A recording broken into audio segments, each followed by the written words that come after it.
கொஸ்டின்மா, ஒரு பெண் அப்படின்றவள் எப்படி இருக்கணும், என்ன மாதிரியான அம்சங்கள்லாம் இருந்தா அந்த பெண் ஒரு முழுமை அடைகிறாள் அப்படின்றத பொதுமக்களுக்கு. ஆலயத்தில் இருக்கக்கூடிய ஒரு அம்பாலை அலங்காரமாக அலங்கார சொருபினியாக வைக்கிறாங்க. எதனால் அந்த அம்பாலை ஏதோ ஒரு வஸ்திரத்தை கட்டி ஏதோ ஒரு அலங்கோலமாக வச்சா நம்மளுக்கு பார்த்தோன்னே பிடிக்குமா? ஏதோ அதை பார்க்கவே ரொம்ப மனசு வலிங்கிறவ எவ்வளோ அலங்காரமாக இருக்கிறாளோ அதை பொறுத்து தான் அனைவருக்கும் வணக்கம். இன்னைக்கு நம்ம யாரை சந்திக்க வந்திருக்கோம் அப்படின்னு பார்த்தீங்கன்னா, அருள்வாக்கம்மா அப்படின்னு மக்களால் அழைக்கக்கூடிய காளி மாதாஜி அம்மாவை தான். வணக்கம்மா. வணக்கம்மா. அம்மா, நீங்கள் தொடர்ந்து அருள்வாக்கு மூலம் மக்களுடைய பல பிரச்சனைகளை தீர்த்துட்டு இருக்கீங்க. குறிப்பாக சொல்லணும் அப்படின்னு பார்த்தா, குலதெய்வம் ஒருத்தருக்கு தெரியல அப்படின்னா கூட நீங்கள் அதில் ரொம்ப ஸ்பெஷல் அப்படின்னே சொல்லலாம். குலதெய்வம் தெரியாதவங்களுக்கு ரொம்ப அழகாக குலதெய்வத்தை கண்டுபிடிச்சி நீங்கள் நிறைய பேருக்கு சொல்லியிருக்கீங்க. அதெல்லாம் ஒரு நல்ல சேவை அப்படின்னு தான் சொல்லணும். இன்னைக்கான கொஸ்டின்மா, ஒரு பெண் அப்படின்றவள் எப்படி இருக்கணும், என்ன மாதிரியான அம்சங்கள்லாம் இருந்தால் அந்த பெண் ஒரு முழுமை அடைகிறாள் அப்படின்றத பொதுமக்களுக்காக சொல்லுங்கள். கண்டிப்பாம்மா.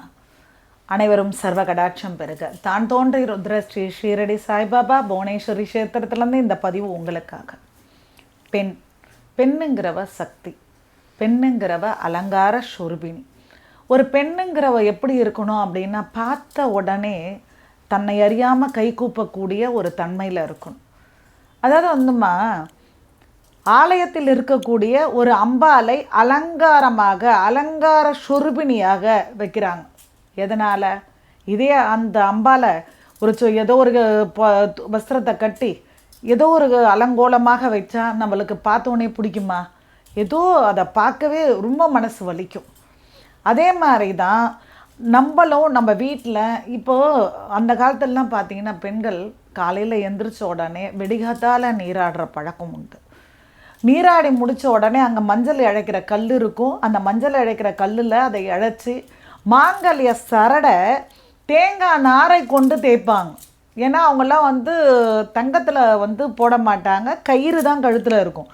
அதை தேங்காய் நாரை கொண்டு தேய்ச்சிட்டு பழுக்க அந்த மாங்கல்யத்தில் மஞ்சள் பூசி முகத்துக்கு கை கால் உடம்பு முழுக்க மஞ்சளை பூசி குளிச்சிருவாங்க. அதுக்கப்புறம் அந்த தேன் மெழுகு இருக்கும், அந்த மெழுகை எடுத்து நெத்தியில் வச்சு அதில் தான் அந்த குங்குமத்தை வைப்பார்கள். நெத்தி வகுடுக்காக இருக்கட்டும், அதே மாதிரி கழுத்தினுடைய குழியில் வைப்பாங்க குங்குமத்தை. அதுக்கப்புறம் நெஞ்சு குழியில் வைப்பாங்க. இது எதனால் அப்படின்னா, பெண்ணுங்கிறவ எவ்வளோ அலங்காரமாக இருக்கிறாளோ அதை பொறுத்து தான் எல்லாமே. சில வீட்டில் பார்த்தீங்க அப்படின்னா, ஒருத்தவங்க அன்னைக்கு ஒரு நல்ல ஒரு புடவையை கட்டினா, வெளியே கிளம்பிட்டீங்களா அப்படின்னு கேட்பாங்க. காரணம் எதிராலாம் மற்ற நேரம்லாம் அவங்கள நைட்டியில் இருப்பாங்களோ, அது என்ன மாதிரி இருப்பாங்களோ தெரியல. ஆனால் ஒரு புடவையை மட்டும் அவங்க கட்டிட்டாங்கன்னா கேட்பாங்க, வெளியே கிளம்பிட்டீங்களான்னு. இதுக்கு அவசியமே கிடையாது. எந்த நேரமும் நம்மக்கிட்ட என்ன வஸ்திரம் இருக்குது, மெனக்கிட்டு போயிட்டு ஒரு 100 புடவை எடுத்துகிட்டு வந்து வைக்கணும்னு அவசியம் கிடையாது. நம்மக்கிட்ட என்ன இருக்கோ, காலையில் எந்திரிச்சோமா, குளித்தோமா, மஞ்சள் பூசை பிடிச்சா பூசிக்கலாம், இல்லையா பிரச்சனை கிடையாது. இருக்கிற வஸ்திரத்தை நல்லா கட்டி கண்டிப்பாக தலையில் நித்தியப்படி தலையில் பூ இருக்கணுங்க. நெத்தி வகுட்டில் குங்குமம் இருக்கணும். திருமணமான பெண்கள் அதே மாதிரி மெட்டி நெஞ்சு போய் உடஞ்சி போய், சில பேர்லாம் மெட்டியை மாற்றணும், எப்போ மாற்றுறதுனே தெரியல, அதனால் அப்படியே இருக்கிறேன். தப்பு. ஒரு விஷயம் அப்படின்னா எப்போவுமே ஒரு செட்டு மெட்டி வீட்டில் இருக்கணும். அது அப்போ போய் வாங்கிறதுக்கு வேலை இருக்கக்கூடாது. மூக்குத்தி அப்படின்னு எடுத்துக்கிட்டால் சில பேர் கடுகு மாதிரி போடுறாங்க, சின்னதாக ஓரளவுக்காது பார்வையாக அந்த மூக்குத்தி இருக்கணும். கருப்பு பொட்டை வைக்கவே கூடாது. கருப்பு பொட்டு குழந்தையில திருஷ்டிக்கு வைப்பாங்க. ஆனால் நம்ம வளர்ந்ததுக்கப்புறமா கண்ணுக்கிடுற மை தான் திருஷ்டி தோஷங்களை போக்கக்கூடியது. அப்படி வைக்கக்கூடிய அந்த மை கூட சுருமாக இருந்ததுன்னா ரொம்ப நல்லது. சுருமா என்னக்கூடியதில் இப்போ காஜல்லாம் கூட வந்துருச்சு, நான் கேள்விப்பட்டேன். அதை கண்ணில் நம்ம வச்சுக்கலாம். இந்த சுருமா கல்லுக்கு உள்ள ஒரு தன்மை எது அப்படின்னா, அதாவது கண்ணுக்கு குளிர்ச்சின்னா கூட திருஷ்டி தோஷத்தை எடுக்கக்கூடியது. கொடுக்கக்கூடிய மந்திரங்களை, கொடுக்கக்கூடிய சொற்களை பாசிட்டிவாக மாற்றக்கூடிய தன்மை இந்த சுருமாக்கு உண்டு. இது பேர் தான் அஞ்சனக்கல். இந்த அஞ்சனக்கல்லிருந்து எடுக்கக்கூடிய அந்த அஞ்சன மையை கண்ணில் இட்டுக்கும் போது பெண்களுக்கு திருஷ்டி தோஷங்கள், தீய பார்வைகள் இருக்காது. சில பெண்களை கற்பழிச்சிட்டாங்கன்றாங்க, சில பெண்களை கொடூரமாக கொன்னுட்டாங்கன்றாங்க. இதுக்கெல்லாம் என்ன காரணம் அப்படின்னா, பெண்கள் தனக்கு காப்புகளை போட்டுக்கணும். எந்த விதத்தில் காப்புகள்? எப்படி ஒரு வீட்டுக்கு ஒரு காம்பவுண்ட் இருந்தால் தான் அதுக்கு மரியாதை. வெறும் வீடு மட்டும் இருந்தால் மரியாதை கிடையாது. ஒரு கோயிலுக்கு மதில் சுவர் இருந்தால் தான் மரியாதை, இல்லைனா அந்த கோயிலுக்கு மரியாதை கிடையாது. அது மாதிரி பெண்களுக்கு காப்பு ரொம்ப முக்கியம். இந்த காப்பு சக்திகள் எப்படி பெருகுது?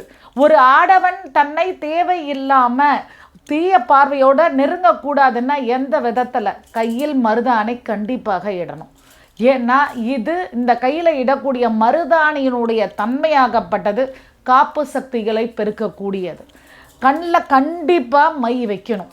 விரல்களில் வந்து மருதாணி வைக்கிறீங்கன்னும் போது கண்ணில் வந்து மை, அதுவும் நான் சொன்ன அஞ்சனக்கல்லினுடைய அந்த மையை வைக்கிறது ரொம்ப முக்கியம். அதே மாதிரி காலில் அப்படின்னு சொல்லும்போது கருப்பு கயிறு கட்டலாம். அப்படி இல்லைன்னா பிளாக் ஆனெக்ஸு, பிளாக் அக்கேட்டு, அந்த மாதிரி இருக்கக்கூடிய பீட்ஸை கோர்த்து அதை காலில் வந்து போட்டுக்கலாம். அது ரொம்ப முக்கியம். அதே மாதிரி கையில் வந்து பார்த்தீங்க அப்படின்னா, திருமணம் ஆனவங்களாக இருந்தாலும் சரி, ஆகாதவங்களாக இருந்தாலும் சரி, குழந்தைகளாக ஒரு ஒரு ஒரு ஏஜ் அட்டன் பண்ணுற அளவில் இருந்தாலும் சரி, சங்கு வளையல் ரொம்ப காப்பு சக்திகளை தரக்கூடியது. அந்த சங்கு வளையலை கையில் அணியிறது ரொம்ப முக்கியம்.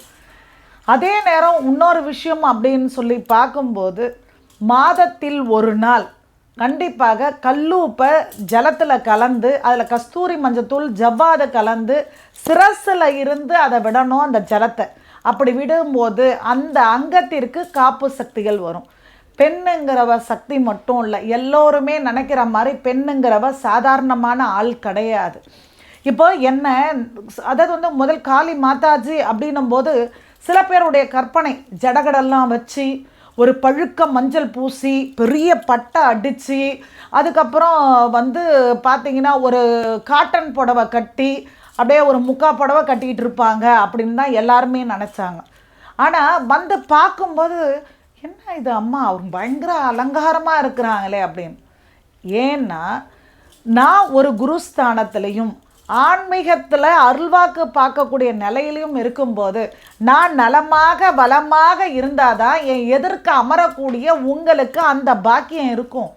நான் அம்பாள் ஆலயத்தில் நீங்கள் போகிறீங்க, அம்பாளை பார்த்து என்ன கேட்குறீங்க? அம்மா மன நிம்மதியை கொடு, மன சந்தோஷத்தை கொடு, அஷ்ட ஐஸ்வர்யத்தை கொடு, நீண்ட ஆயுளை கொடு, ரோகமில்லா வாழ்க்கையை கொடு, எனக்கு வந்து எல்லா விதமான வளங்களை கொடுன்னு கேட்குறீங்க. அதே மாதிரி தான் ஒரு பெண்ணை பார்த்த உடனே கை தன்னால் கை கூப்பணும். இப்போது ஒரு உதாரணம், நான் எந்த இடத்துக்கு போனாலும் சொல்லக்கூடிய ஒரு வார்த்தை, கருவறையில் இருக்கக்கூடிய தாயே கீழே இறங்கி வந்த மாதிரி இருக்குது உங்களை பார்க்கும்போது அப்படிங்கிறாங்க. ஆனால் அந்த இடத்துல எனக்கு கண்டிப்பாக அகங்காரம் வரவே வராது, சந்தோஷம் வரும். எந்த விதத்தில் அப்படின்னா, அந்த அலங்கார சொருபினியாக அந்த தாயார் நம்மளை வச்சிருக்கிறாளேன்றதுக்காக எனக்கு சந்தோஷம் வரும். காரணம், கை நிறைய வளையல் போடுங்க, நல்லா என்னென்ன கலர் இருக்கோ அத்தனை கலரும் இரண்டு கையிலையும் நல்ல ஓசைகள் கேட்கணும். பெண் கை தூக்கும்போது, அவக்கு கலரும் போது, சமைக்கும் போது, அவள் வேலை செய்யும் போது அந்த ஒலி ஒலிக்க ஒலிக்க ஒலிக்க ஒலிக்க இல்லத்தில் நற்சக்திகள் பெருங்க ஆரம்பிச்சிரும். அந்த அளவுக்கு காலில் வந்து கொலுசு போடுறீங்கன்னா சலங்கை வைத்த கொலுசை குழந்தைகளுக்கு அணிங்க. நீங்களுமே தாராளமாக போடலாம். அந்த சலங்கை சத்தம் ரொம்ப ரொம்ப நல்லது இல்லத்தில். அதே மாதிரி தலை நிறைய பூ எப்போவுமே சும்மா மாடலாக வைக்கக்கூடாதுங்க. பகவான் கொடுத்த ஒரு பெரும் பாக்கியம், பெண்ணுக்கு கொடுத்தது இது. தழைய புடவை, முக்கா புடவெல்லாம் கட்டக்கூடாது, கணுக்கால் தெரியக்கூடாது, அது ரொம்ப முக்கியங்க. தழைய புடவை கட்டணும் ஒரு பெண். அதே நேரம் அந்த அதாவது வந்து புஜத்தை காட்டக்கூடிய அளவுக்கு ப்ளவுஸ் போடக்கூடாது, கீழே இறக்கி நம்ம வந்து ஜாக்கெட்டை போடணும். அதே மாதிரி வைக்கக்கூடிய மருதாணி, இடக்கூடிய கண்மை, வைக்கக்கூடிய திலகம், வைக்கக்கூடிய குங்குமம், வைக்கக்கூடிய சந்தனம், வைக்கக்கூடிய விபூதி, இது அனைத்தும் அலங்காரம் மட்டும் இல்லை, நம்ம வாழ்க்கையை அதாவது வந்து உயர்த்தக்கூடிய தன்மை கொடுக்கக்கூடியது. எந்த பெண் நான் சொன்ன முறையில் அவள் வீட்டில் இருக்கிறாளோ அந்த வீட்டில் இருக்கக்கூடிய அந்த ஆண் உயர்ந்த நிலைக்கு உயர உயர உயர உயர உயர பெண்ணினுடைய அந்த சக்தி அந்த ஆணுக்கு பக்கபலமாக இருக்கும். குழந்தைகள் நம்ம குழந்தைங்களை எப்போவுமே தலை ஒரு கோலமாக வைக்கவே கூடாது. அழகாக தலையை வாருங்க. அதாவது சில பேர்லாம் வெள்ளி செவ்வாயில் பார்த்தீங்கன்னா மழுங்க எண்ணெய் தடவி படியாக வாரிக்கிட்டு உக்காண்டிருப்பாங்க. இதெல்லாம் பண்ணவே கூடாது. குளிக்கிறதுக்கு முன்னாடி எண்ணெய் வைக்கலாம், குளிங்க. அதுக்கப்புறம் பார்த்தீங்கன்னா அழகாக தலை வாருங்க. தலையை விரித்து போடக்கூடாது. அந்த முடிய அலைப்பாய குடும்பம் அலைப்பாய்ந்து போகும். இப்படி அலங்காரம்ங்கிறதும் அதே நேரம் ஒரு பெண் கையெடுத்து கும்பிடுத்து பார்க்கக்கூடிய தன்மையில் இருக்கக்கூடிய மங்கள பொருட்கள் அவள் அங்கம் முழுக்க தரிச்சிருக்க ரொம்ப ஒரு மாற்றத்தை கொடுக்கும். அதாவது ஜவ்வாது, சந்தனத்தூள் ரெண்டுத்தையும் தண்ணியில் குழைச்சி குளிச்சுட்டு வந்தோடனே பெண் அங்கத்தில் தடவிக்கணும். அந்த நறுமணமாகப்பட்டது அவ நுகரக்கூடிய தன்மையில் பார்த்தீங்க அப்படின்னா அந்த வீடு முழுக்க அந்த நறுமணம் பரவும். அந்த ஜவ்வாதினுடைய வாசமும் சந்தனத்தினுடைய வாசமும் அவ்வளோ ஒரு உயர்ந்த ஸ்தானத்தை பெண்ணுக்கும் கொடுக்கும், அந்த குடும்பத்துக்கும் கொடுக்கும்மா. ரொம்ப அழகாக சொன்னீங்கம்மா. ஒரு பெண் எப்படி இருக்கணும், எப்படி இருந்தால் சுபிக்ஷம் அவங்க வீட்டுக்கு வரும், ஐஸ்வர்யம் பெருகும் அப்படின்னு ரொம்ப அழகான தகவலாக இருந்தது. கேட்க அவ்வளோ ஒரு ஆசையாக இருக்குது நீங்கள் சொல்கிற தகவல் எல்லாம். ரொம்ப அருமையான தகவல். நன்றிம்மா. ஜெய் சாய்ராம்.